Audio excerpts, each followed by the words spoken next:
I'm Maria Menounos, and you're tuned in to AfterBuzz TV, the ESPN of TV talk. Now, let the buzz begin. Holy smokes, How to Get Away with Murder fans. So much happening in tonight's episode. We are all freaking out. We are covering season 6, episode 12, and it is titled Let's Hurt 'Em. You know what? They hurt all of us. We can tell you that much. Thank you so much for joining us all. Of course, we're still in quarantine. We hope you're staying safe, but we definitely appreciate y'all tuning in with us every week. I'm your host, April Whisenhat, joined always by my beautiful panel. We have Miss Elayna Fenelon. Hey guys, Elayna here. I'm trying to just sit back and hold my horses because I want to get into tonight's discussion so bad because this episode tonight was crazy. So I'm just trying to be patient here. So, make sure you're in the chat, make sure you're commenting. I'll be sure to respond. I'm seeing all the messages come through already. So can't wait to see what you guys thought. Oh, yes. And of course, the beautiful Jaimi Gray.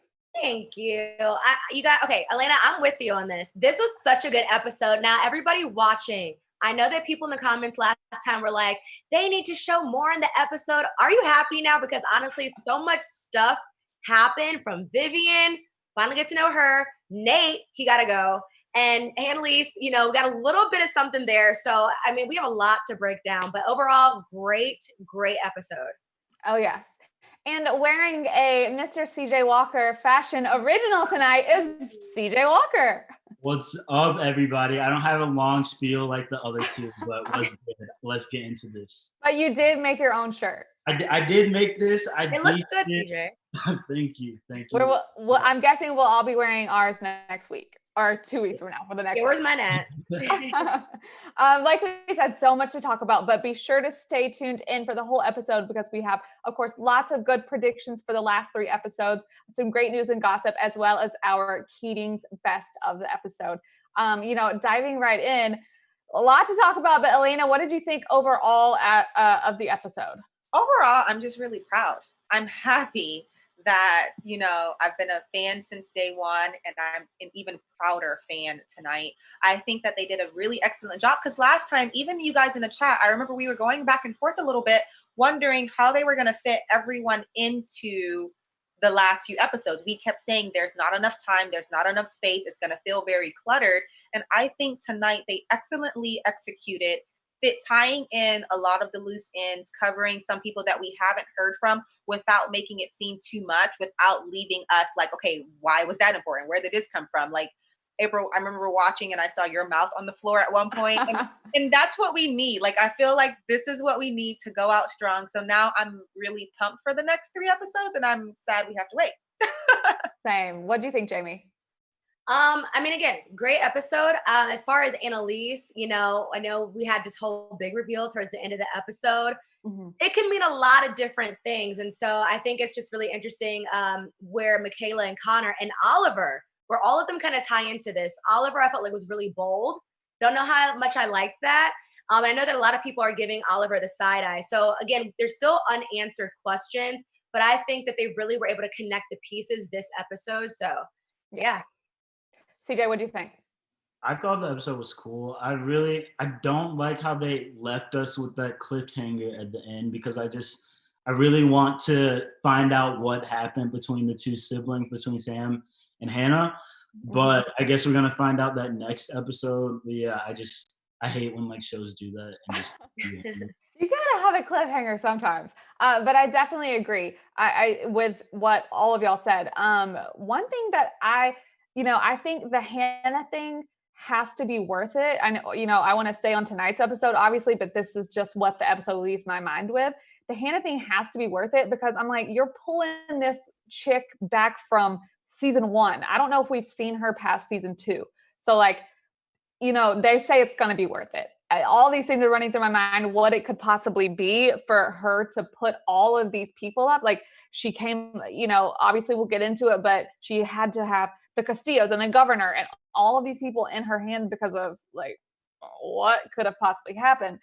So that's all that it kind of leaves me with, is thinking like, okay, it's got to be worth it, basically. But on the note of I want to start off talking about the kids tonight, Michaela, Connor, Oliver, and everything that they're going through. At the beginning of the episode, it's basically leaves right off from last week where Gabriel is telling them that it was Agent Pollock that killed Asher. So they're just kind of like throwing him away, stop, this is ridiculous, you're a liar, you're just telling us this to make us paranoid. But it left me feeling like, why would he do that? He didn't have any other reason except to tell them the truth. Elayna, what did you think about their reaction toward Gabriel? I think that they are in a place where they don't have control over what's going on for the first time ever. Usually, like Oliver, Michaela, Connor, whoever, Asher, usually they've always been at the forefront of these issues. So with Asher being dead and with Gabriel coming with this information that they were not privy to, there wasn't anyone who gave them a call. They're not working with Annalise, who already secretly had a way to know, everything that was going on. So I think their reaction just came from a place of not having control, knowing that they were going to turn on Annalise, not really sure how they got in this position. So I think they're operating out of fear in a sense. You can tell just by how Michaela yelled at him and how she was kind of being like hazy and just not clear on a lot of things. That's not true Michaela fashion. So I feel like the only reason Michaela was outbursting in that way is because she feels like she doesn't have control. She feels like she doesn't have a handle on things. And you can even see it in the way that she maneuvered with her dad. What I will say though is Connor seemed fairly confident tonight and calm. Like usually he's the one that gets on my nerves and he has all these theories and I'm just like, okay, Connor, chill out. But tonight he seemed very grounded. Didn't he freak out though when that car was following him? I'm sorry? Didn't he freak out though when that car was following him? Yeah, but given the circumstances, he had that freak out. But Connor and what his character has been, he was, in my opinion, he was grounded tonight. Yeah. Jaimi, what do you think? Well, okay. So you guys know a couple seasons back, I did say, and I still stand by this, I think that Connor is still one of the most intelligent out of the group. I know I feel like we can't call him K4 or K5 anymore because the group keeps downsizing. But one thing about that duo, Connor and Michaela are great together, but I will say this, Michaela, when she's vulnerable, she's not the same. She freaks out. Her decisions are all over the place. And I think because she's so vulnerable, she's going to be on trial. She has her old yet new dad that she's not used to. She has so many things to think about. And also their lives are on the line. This is something that they've been dealing with for years. And all of a sudden it's coming up. I think that they're freaking out. And I think that's kind of why we're seeing Michaela in such a rut. And that's really all I have to say about that. Yeah. Go ahead, CJ. Sorry. I was just gonna say I don't like Oliver for some reason. I don't like how he blew up at Gabriel. I thought that was really unnecessary. And then when he left, he was like, I think he's telling the truth. That just made me really not like him even more. And that brings me back to my point because I was like, wait, there was one more thing. I just think it's really interesting yet messed up how Michaela is treating Gabriel. Were they not just dating? I just think it's like, dang, I think it's just like, who are your real friends? What about your friends? So I think that's really interesting. And yeah, I did not like Oliver in the very beginning. He's so bold all of a sudden. Maybe this is his character development, but I'm not feeling it. So let us know what you guys think in the chat. This whole thing, or basically their whole part tonight is them thinking of trying to rework this deal and how they can possibly not testify against Annalise.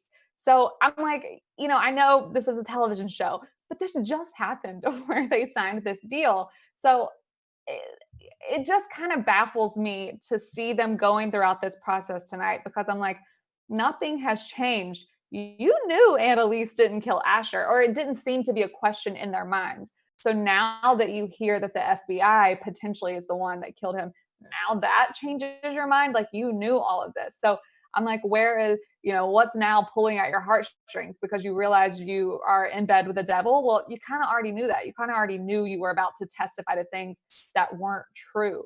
So I think that's also why, piggybacking off of what y'all said, it irks me about Oliver tonight. I know Oliver, everybody stands Oliver. Like I totally get it. And it's not that we don't or we dislike him whatsoever, but I'm like, I get you want to be with your husband, yeah, I get you want to be with your husband, but like he's saying he wants to do the right thing and he doesn't know how he can live with himself. And you're being like, no, don't do it.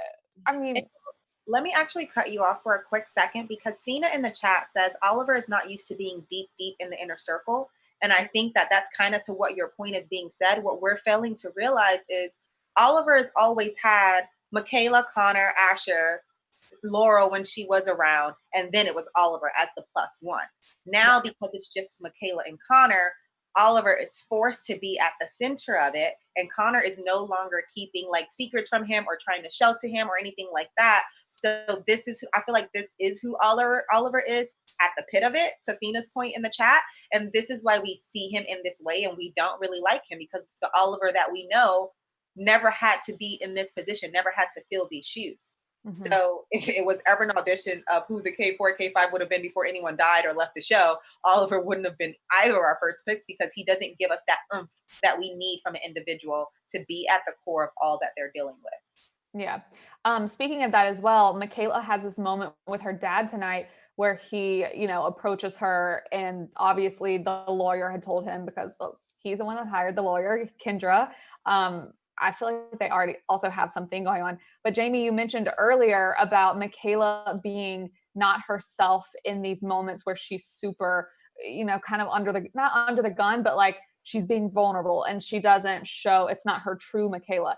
In this moment where he even admitted to, being the rat on Annalise, did you feel like she was standing up to him, or that she's being her regular, well, not regular? Michaela's erratic, it reminds me of like season 1 with the whole bonfire. She's being Michaela, but not her usual Michaela self. And I think that she's stuck between a rock and a hard place because, with this being her dad, who she's still not used to, I think she also senses that her dad is up to something too, because Michaela is smart. So I think that she senses it. And because she does, she's like, what do I do? Do I help my dad, who I would hopefully have for the rest of my life? Or do I help my professor, who I'm just going to know? I mean, I just graduated, so let's get rid of her. So I think that's kind of where she is. And that's why we're seeing her behavior like this. Yeah. I mean, CJ, what did you think? I feel like it's kind of the same situation or you feel the same as Jaimi? Yeah, no, well, I've never liked Michaela, so nothing that everything about her being erratic and like going crazy kind of seems to fit Michaela's character, so I'm not surprised. And I don't agree kind of with Jaimi, how she's saying like maybe she feels like she's like in a rock between a hard place or something. Whatever you said, I don't agree with it. I don't agree, because I think Michaela's always been crazy and frantic and just going off on everybody. So well, she got some big news though. Like, he told her that he's the one who gave up Annalise. But the important thing that he didn't tell her is he's also the one that helped her get away. So he's leaving out a major piece of information there.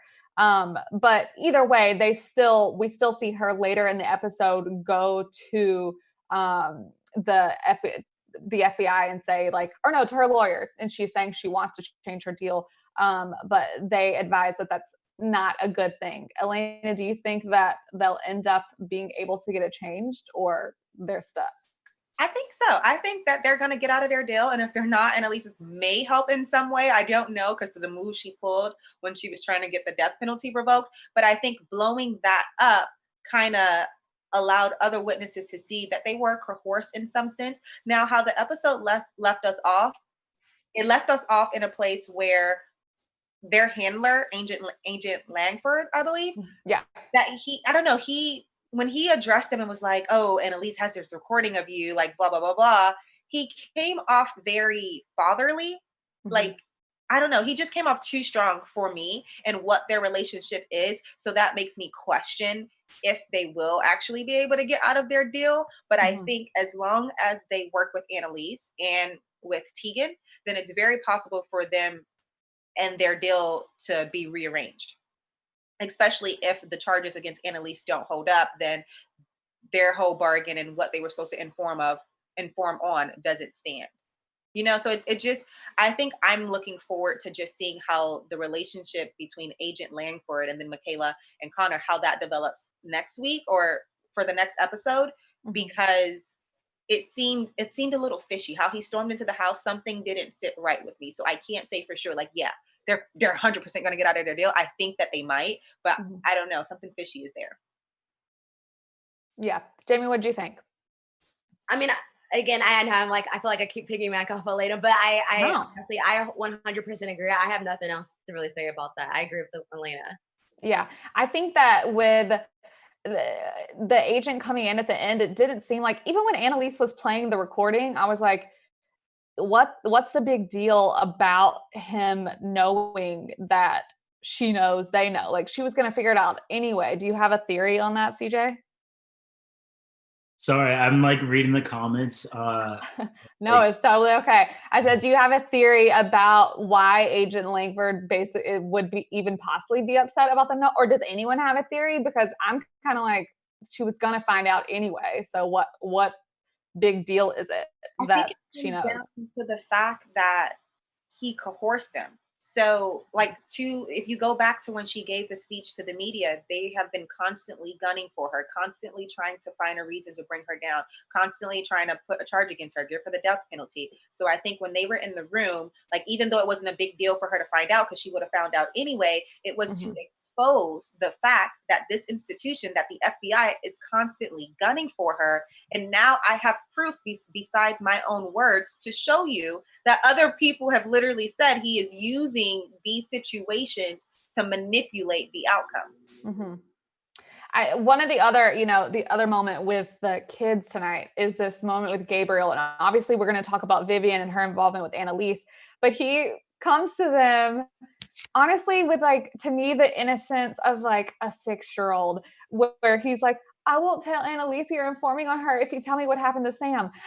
What? Like, she's going to find out. So I think, Jaimi, do you think we can put like a close on the official book of Gabriel finding anything out and having any malicious intent? I don't know, because again, that's a great question, April, because for the longest time we have not trusted Gabriel. Now all of a sudden that he's being honest for one hot second, it's like, what do we do? And even his mom, she kind of turned a new leaf this episode too. I mean, and not even a new leaf. It's just that we got to see more of her character. We haven't really gotten to know Vivian like that until this episode. We got to see Vivian and Annalise actually really have a conversation in this episode. So as far as Gabriel, I could still see him, being erratic towards the end of the episode, because, I mean, Hannah, if he just found out about his aunt, he is literally willing to go to any length to find out more about his father. So and especially since, I mean, he feels like they're all going to be putting him under the bus. Oliver gave him attitude. You never know. He already just witnessed somebody die. His life is on the line. I mean, what would you do? You know what I mean? So I would not put anything past Gabriel. I'm a little surprised that with all of the research Gabriel's done, that he didn't know Sam had a sister. Like, it seems kind of easy for him to have found out, but I guess he didn't do a simple Google search, maybe. Right. I don't know. A lot of stuff happening with Vivian tonight, though. But before we move on there, Jaimi, you have a message for our fans? Yes. Thank you so much. I know that we go through this each episode, but we really do mean it. Now we have 3 episodes left. We want you to keep the conversation going. We love all these people in the chat. I feel like there's over 70 people right now, which is incredible. Awesome. You guys, you can always keep the conversation going down below in the comments. And of course, since this is AfterBuzz TV, the ESPN of TV talk, you can also watch your other favorite shows. So think about your favorite shows and then search them on our channels, and you will probably be able to find some of your favorites. And you might even see familiar faces. So in order to do that, again, like, comment, subscribe, and check out more of what we have to offer. And let us know your predictions. We will have that towards the end, and we'll keep it moving. Oh yeah, we try. I mean, I'm sure y'all see us all week. We all go through on YouTube and everywhere else and like the comments and reply back. Honestly, we get a lot of our thoughts from the things that y'all say. Like, it makes us think throughout the week about the things that are happening. So we definitely really appreciate it. I want to talk about Vivian's involvement and Annalise's case before we get into the big, Xavier bomb, if we can call it that. But it's this whole fight tonight with Annalise. Obviously, Tegan is her lawyer. Robert shows up out of nowhere. I'm still kind of wondering for what reason he could possibly show up. But I mean, maybe it's just like to give a little cameo before the end of the series. Who actually knows? But the big thing is that the AUSA says that they are filing an intent to charge her for capital murder for the murder of Emily Sinclair and Asher Millstone, which is so funny because Asher killed Emily, but whatever. And that they are going to pursue the death penalty. CJ, how did that? I mean, obviously, that's a big hot topic always, especially in real life, not just on the show. So, what did you think when they announced that? Was it something that you were expecting? Not really. I thought that was a little excessive. I didn't even think the death penalty like kind of still existed, honestly. But and like you were saying, I don't know why the Robert guy even showed up because he hasn't been there for a while now. He kind of seemed irrelevant to the whole story. He just kind of made it, I guess his role kind of made it seem like to push Tegan and Annalise a bit closer in this episode because we kind of really saw like her starting to reveal her feelings about Annalise. So I'm excited to see like where that goes. But the death penalty really did take me by surprise. Elayna, what do you think? Wasn't surprised by the death penalty. I mean, what else do we expect them to do when it comes down to Annalise? They do not want her to be functioning. They literally cannot stand her. And even to her point of her spiel, like she's an educated Black woman who has been exposing them for constant injustices. Like, of course, they're going to try to give her the worst punishment that they can, which was the death penalty. So it didn't surprise me because, I mean, from the very beginning, even though Annalise has been covering for so many people, it's been a constant battle of her against the people. You know what I mean? Like, not the people of, when I say the people, I mean like the agents, the police, the courtroom. It's always been that battle of her against them, regardless of what else was going on in their inner circle. So it didn't surprise me. But to your point in bringing in Robert, I think like I saw a lot of people in the chat was saying he needs to go and like Tegan told him to get, which I love. But I think that it was necessary because she was dating him and then all this crap hit the fan and we kind of didn't know what happened to him. She got a little suspect of him a little bit, thinking he might have been an informant on her. But what is the show if Annalise isn't caught up in some kind of love triangle? Like what would the show be? So I think they needed to bring in that brief, like those brief seconds between Tegan and Robert kind of going back and forth about getting close to their girl. And even Tegan questioning later in the episode when she was like, that's what a good partner does. And she was like, wait, a professional partner, like not an intimate partner, a professional partner. So I think we needed him just to tie him up. I don't think we'll be seeing any more of him. I don't like, it would be irrelevant. Just like Tegan said, I got her covered. So it would be really interesting just to see, I guess, how the charge, what new charges come up. Because I wasn't surprised by the death penalty. Now that is off the table, what else are they going to go for? Is that why we see her funeral? Is that why we're suspected to think she's going to die? Like, are they going to try to kill her because they can't, do it the legal way? Who knows? I mean, that's a great point. Even when, Tegan's having this moment with her where they're discussing, Tegan's like, I need you to trust in me. I'm this good of a lawyer. Like, you've been working with me for this long. She even gets that we see the house arrest extended to C&G, which is good because it gives us a different backdrop for the show, obviously, at this point. But she has this moment where she tells her to, release the dragon. And Annalise throws the press conference where she's essentially using, I don't want to say using, that's the wrong term, but is informing the public of what's happening to her and that she's being maligned against. And, I forget the number that she said, but it was how many people get killed or are executed by the government, and then how many of them are African Americans or Black people. I forget the verbiage she says. But I knew right then, I was like, they're not going to be able to deal with kind of the backlash from it. And, thank God that it ends up working out in her favor. But this is also where they have the moment with Vivian where she comes in and says that, tells her that, hey, Gabriel saw the person. I definitely thought she was going to use that information. Jaimi, did you think she would end up using it, or did you think she would still protect Gabriel no matter what? I mean, and see, that's where it was so confusing because I mean, she's telling Michaela and Connor that she's not going to throw them under the bus. And at first I was like, wow, she's so noble. But it's like, let's not forget that she did try to leave the country, change her name and all of that. And I'm kind of glad that she ended up doing what, she eventually did. Now also to piggyback of what you guys were saying as far as Tegan and, her saying get to Rob and all of that. I love their bond. I don't even think of that as anything sexual or anything like a relationship. I just love their friendship and their bond. Tegan is amazing. And as far as Rob as well, he better not be irrelevant because it's like, why are you bringing him in at this point? I need everything to make sense. Make it make sense. But yeah, it's a lot. And what was your last question, April? Because I want to make sure I round it up. No, yeah. If she, did you think she would end up protecting Gabriel? Because like, I believe Vivian asked her to keep his story anonymous, which like could have never happened, or at least I didn't think it could happen. So just basically if you thought she would protect him like she has everyone else. I think she will protect him because I mean, not only that is still Sam's son. It's like, I feel like Annalise does still have a heart. And I mean, it's gone so far. She knew who he was, even when he set foot on campus. So I feel like Annalise always has something up her sleeve. And I don't, she already had the conversation with Vivian.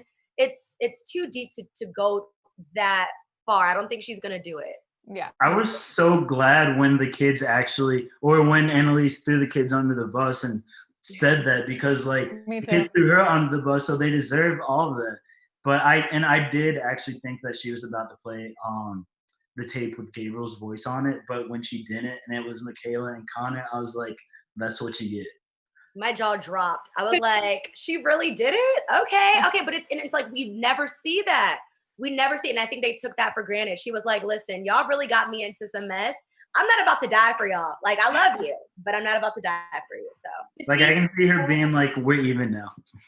I think when she switched it up and played the recording from Michaela and Connor, all of us were surprised because she's always played the cards where she's protected them and has not cared about Gabriel, whether he's Sam's son or not. I think she has a heart. I don't think that she gives a god darn if Gabriel is fine or not, like to an extent. School-wise, yeah.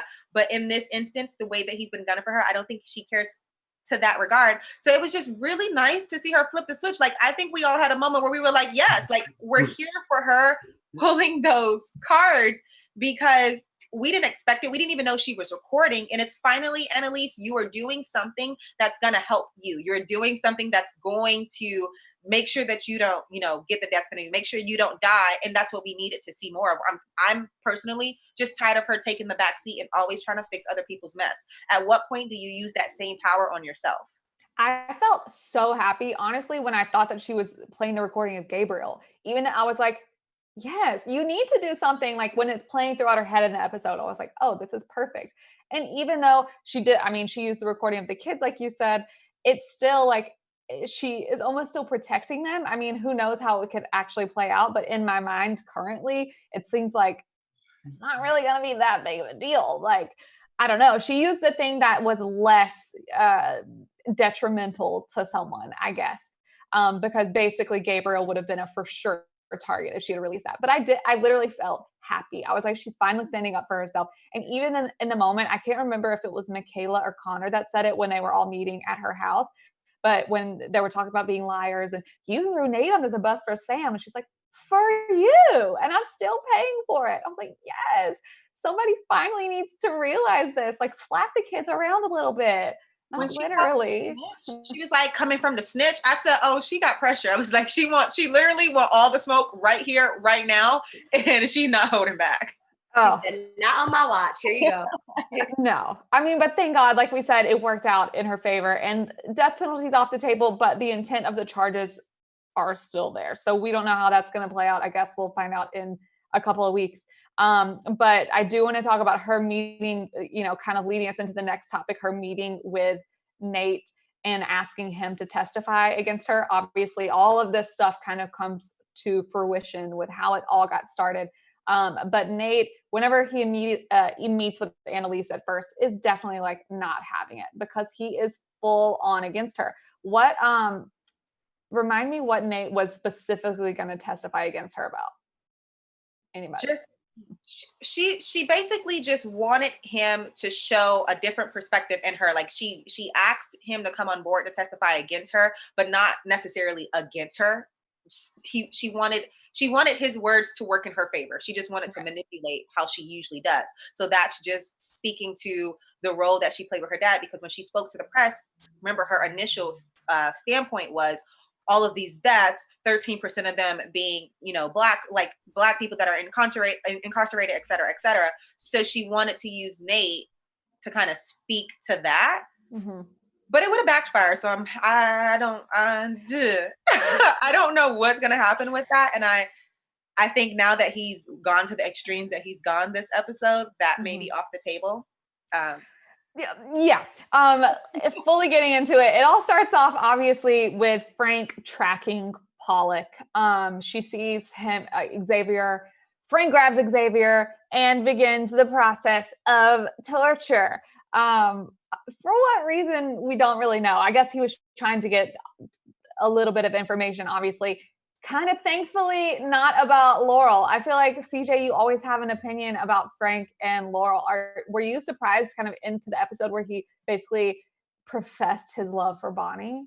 No, I mean, I would have felt bad for Bonnie if he didn't profess his love for her, because like she seems like she wants that to happen, but she's afraid that if Laurel comes back that it's gonna like fall apart. And if he had said anything about Laurel, asked about her, or even like showed his weakness towards Laurel, I would have felt bad for Bonnie. Yeah, I agree. Jaimi, what did you think about the moment at the end where they have on the phone where they both say "I love you" to each other? I mean, it was okay. Bonnie is for the streets. She's for everybody. What? What do you mean? Then she wanted to get mad at Michaela because she had Asher. And then, that's like 3-4 people right there. So, wait, who'd you say Bonnie was for? The streets. She's for everybody. No, like who? It was just Asher and Frank. And Sam. She was messing with the married man. That was 3 people. That's for what we know. So yeah, but I mean, it was sweet, and I do wish the best for Bonnie. But I mean, I get what she's saying, and that's just like a envy thing. Like you don't want him to want her back again, especially since like that's what kind of fueled Frank to even like continue helping them. I just feel like Laurel is what's like pushed him this far. I mean, think about it. When he got tortured by the Castillos, it was all to find Laurel. So I don't know. Elayna is not here for it. Because I don't know if you saw me when you asked the question. I did. I could barely hold it in. And let me tell you why. Like, if this was if they had their own spinoff from this show and they fell in love, then fine, maybe. But I feel like I feel like this is forced. Like they got nothing else to do. There is no one left to do. So now they're gonna do each other. Like we know they had something in the past. I think that should have stayed in the past. Having them come back up and be also in love with each other, and then Frank, like even for Frank had all this rage and he was dry, like he was being motivated by his relationship with Laurel, by his love for Laurel, about his need to want to be in the baby's life, and all of a sudden, he got a girl that's down for him. That's not Laurel. Yeah. Frank, like I really wanted him to shut up in that moment because I think it's disgusting, and I think for how the show is ending, we were so used to them being in the brother-sister roles, like they were Annalise's true kids, Bonnie and Frank. Mm-hmm. So for them to be also in love with each other, it's nasty. Like it's just Thank you, Elayna. You know what? I'm okay with it because I'm happy that we're probably not going to discuss it again, honestly. Like maybe we'll see some kisses, maybe we won't. I don't know. I'm happy with it. Good for Frank and Bonnie. I know a lot of other people will be very happy for them as well. We may think it's a little weird, but at least there's not going to be that much discussion about it. But Frank gets this information out of Xavier tonight where I was like, Xavier, he's not even doing that bad of stuff to you. And you are just like flowing like hot tea right now. He was feeling it all. Do you think it was true, though? Do I think what? I'm sorry? Do you think it was true, everything he was saying? Because I don't. No. But it makes sense. Everything that he was saying, you know, like I think it's at least most of it has to be true, because otherwise they're giving us this false information and confusing us with 3 episodes left, which I just don't think they would do with it being the very end. But obviously he says that this is all the governor, and it's all because Annalise went after the governor with the Supreme Court case. I mean, Annalena, and I almost called you Annalena. Elayna, do you think that was actually, that part of it was legit information? Because he even says that Nate's dad was just a pawn, which was not a good thing to say to him. I think to an extent, because what I realized, because when it was happening, someone in the chat earlier said like the episode was moving so fast, and it was. So while it was happening, I was having to process the information. But even sitting here and like thinking back on all the scenes, I think it was true to an extent, and I think that is how they brought the governor back into it. Because remember, we were saying like that needs to be that's a string that needs to be tied up, and we need to know what happens there. So I think him giving that part of the information was true, and it was kind of to tie up the whole Governor Burkhead, I believe, just had this vendetta and had a point to prove against Annalise. So to that extent, I do think it was a little bit more like, I wish we would have got flashbacks on what those conversations were so that we could have more understanding. But Xavier seemed different tonight. Like Xavier didn't seem like the Castillo that's been running around, you know, like setting fires everywhere. He seemed tired, like he seemed exhausted, he seemed done. So I wonder if like something happened with him and his dad, or whatever the case may be, just because of how you said he was pouring out information. In the moment tonight where he's talking with Nate about, you know, he gives Frank like some little tidbits, but with Nate is where it obviously really gets real. And that's where he says the governor knew they were easy targets because Annalise had gone after his dad and is the one that put his dad in jail because he did these terrible things. Yet he's willing to kill an innocent man, but is now willing to give up his dad to keep his own life. So, I mean, it didn't end up working, obviously. Jaimi, I know you said you didn't like how this turned out for Nate tonight. Why did you not like how it turned out? Nate is just dropping the ball each season, you know, and here's the thing. I like how Nate looks. I just don't like his character anymore. I feel like he's just kind of gone on a sudden downhill spiral, and it's honestly just, it's him. Yeah. I feel like, again, he jumped the gun. He's always jumping the gun and putting himself in situations that are really unnecessary. Nobody asked you to snap his neck like that. What are you doing? And people in the chat are like, oh, we feel like he's telling the truth as far as Xavier. I feel like Xavier is telling half the truth. I feel like as far as when he was talking to Frank, he was exaggerating the truth as far as saying that Laurel was in love with him. You know, just so that Frank would kind of take it easy on him. I don't believe that. I feel like Laurel was over Frank from, you know, season 4 and 5. But yeah, Nate, he did it a lot right now, and he knew what he was doing. Dude, you were part of the police force. Like, what are you doing? I can't respect it.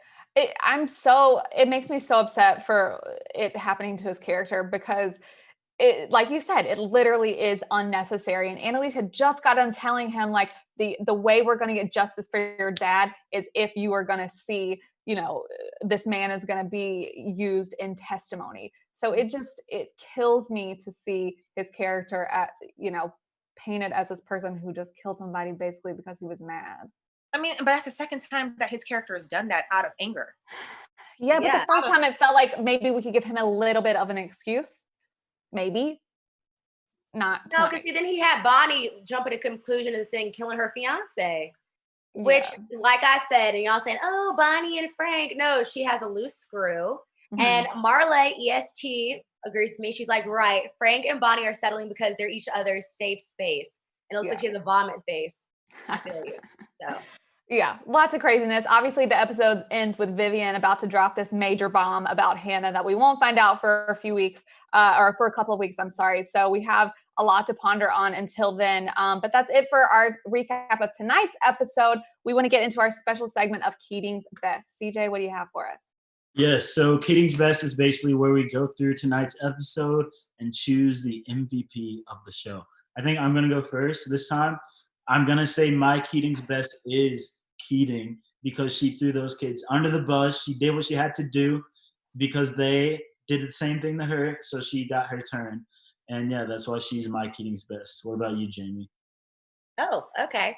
Annalise was cool. I will say that. I was very proud of her, but honestly, I'm gonna give it to Tegan. Tegan has been so supportive.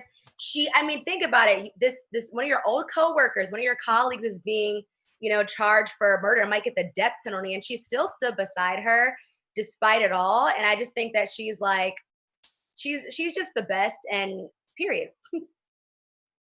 Tegan for me. That's it. Tegan. Everything you said. She killed it.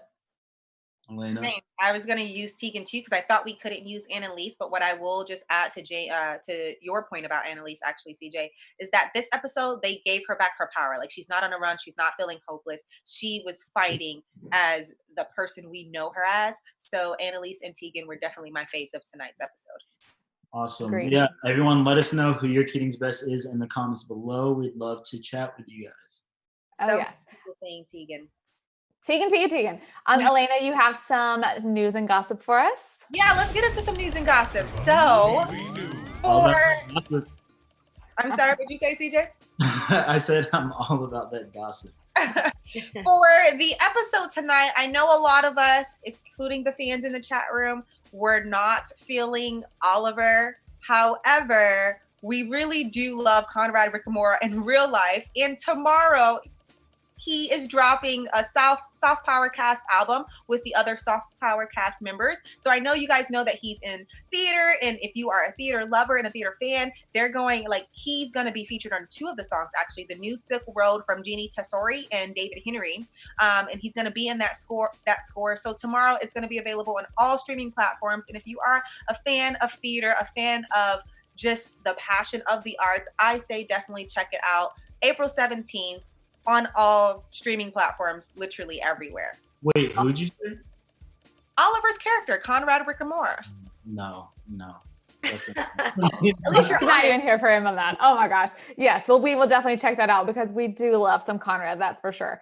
Let's do some predictions. Last 3 episodes. Elayna, what do you think? Man, okay.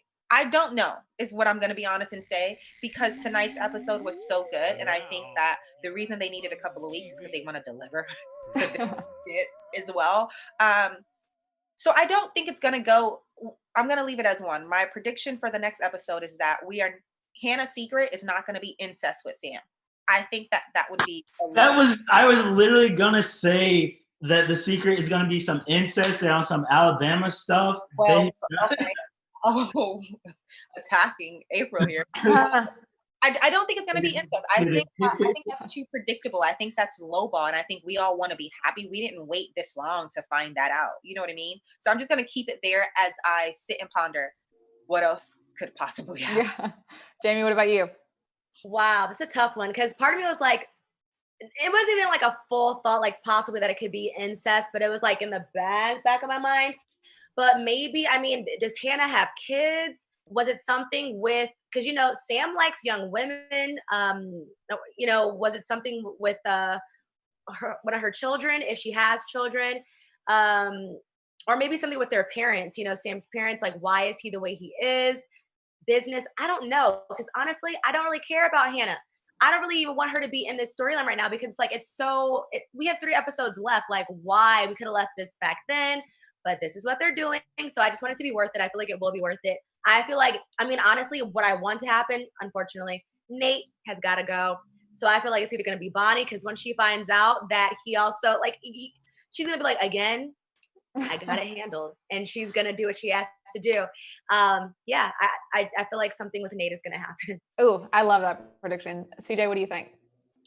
So like I said, I think the secret is some incest stuff. Like right when she said, you don't know what's going on, first thing came to my mind, incest. They were doing something. But yeah, that's my prediction for that. And then I think that's my own prediction. I love it. I think it's hilarious that the first thought in basically all of our minds was incest, but they did kind of lead. They're like the very worst thing that could ever happen. It's kind of the very worst thing that could ever happen.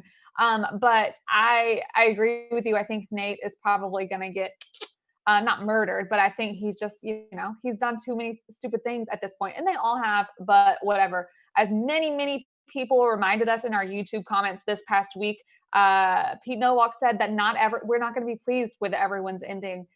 So I think we will be, major prediction, but I think we'll be pleased with Annalise's. I don't know that we will be pleased or happy about what happens to Michaela and Connor specifically, but we'll see. One thing, April. Yeah. I know that the only reason I feel the need to say this is because I might have to defend myself on the next episode. But the reason I am gonna stick by it's not incest is because when Vivian approached Annalise, she said, "You don't know why Hannah doesn't like you. Don't like you like," and it was more geared toward Annalise. So I think whatever the secret is deeply affects Annalise. I'm just gonna say that. You guys can slaughter me next episode if I'm wrong. But yeah. That's a great point. Very important. Also, point. one Jaimi? more thing, guys, and whether it's like mine or not, but she also said that Hannah knows Frank's family or something like that. We still don't really know a lot about Frank except that he's ready to, he's trained to go. So there's just, it could be something with Frank and his family, and maybe Annalise. Maybe she's mad at Annalise because she's still involved with Frank, and that's why she stopped talking with Sam. Because remember when Sam was like ready to choke Frank because the whole baby situation and the car accident. So a lot of things there, and yeah. Just don't think we're crazy for all thinking incest. It was just a random thought. Thank y'all to everyone for joining us. We are so appreciative, of course, of y'all every single week for tuning in. You can find us all everywhere at AfterBuzz TV. Be sure to like, comment, subscribe to our channel because we want to keep the conversation going with you. In the meantime, y'all can find me everywhere at April Whisenhat. And you guys can follow me on all social platforms at @hey_it's_lay. And you can follow me on Twitter at It's Jaimi Gray, or better yet, on Instagram at Jaimi Gray, and it's spelled Jaimi. Wait, I just have a question. Did you guys see that? See what? That TikTok I just posted, because that's where you can find me on TikTok at ICJ Walker and everywhere else at ICJ Walker. That was good, CJ. That was good. That was good. We will see y'all. No episode next week, so we will see y'all in 2 weeks. But keep the conversation going and stay safe. Our founder, Keven Undergaro, and me, Maria Menounos, would like to thank